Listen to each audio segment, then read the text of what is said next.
You're watching WMAR 2 News. I'm Megan Knight with your WMAR 2 News update. House native Luigi Mangione is due back in federal court today, and it comes just a couple of days after a man was arrested and charged with trying to break Mangione out of jail by impersonating an FBI agent. In today's hearing, the judge may rule on whether Mangione will face the death penalty, and that decision will dictate when the federal trial begins.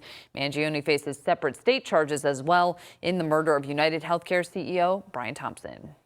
A state police dog and her handler are being credited for saving a teenager with autism who wandered away from his home in Bel Air during the snowstorm on Sunday. Canine Margot is a bloodhound, and within a half hour, she led the rescue team to the teen on a wooded hill some 300 yards away from the nearest house.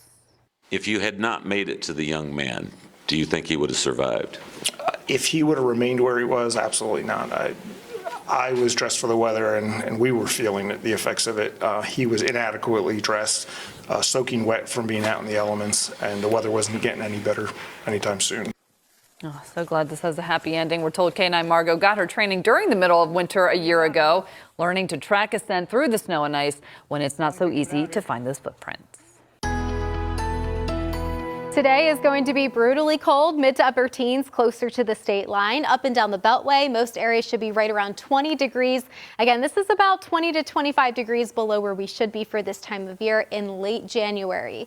Just like yesterday, last night, and previous nights, we have cold weather advisories issued by the National Weather Service because wind chill values are going to drop as low as -10 degrees. This is potentially dangerous cold that we're going to be dealing with. Frostbite and hypothermia can kick in just 30 to 60 minutes.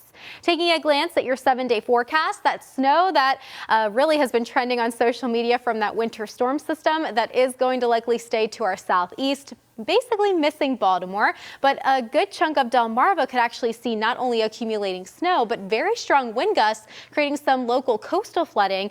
We'll start to warm things up as we head into next week. We should be above freezing by Tuesday. Back over to you. All right, Stevie, thank you. Taking a look now at your weekend planner. Enjoy beer and ice cream to kick off Love Your Library Month. This is a collaboration with Anne Arundel County Public Library, Firm Brewing Company, and Always Ice Cream. There's a special s'mores flavor ice cream and a beer with similar flavors. This event is tomorrow at Firm Brewing in Gambrills from noon until 5.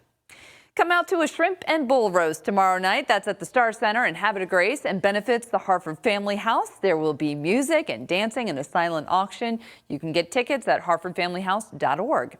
And model trains will be on display this weekend at the State Fairgrounds in Timonium. This is perfect for beginners to experienced train collectors with lots of clinics and vendors. So that'll run tomorrow and Sunday. You can go to the Great Scale Model Train Show website for tickets. By the way, kids under 16 are free. Well, help us get coats to those who need them. WMAR is partnering with GBMC for our first Coats for Kindness drive. Scan the QR code on your screen for a list of all the drop-off locations. We'll be collecting those coats through February 28th and then giving them to GEDCO and the Mr. Mac Lewis Foundation. And you'll find the latest on the top stories of the day by going to WMAR2news.com. And for your news and weather while you're out and about this weekend, be sure to download the app. Thanks for watching. I'm Megan Knight.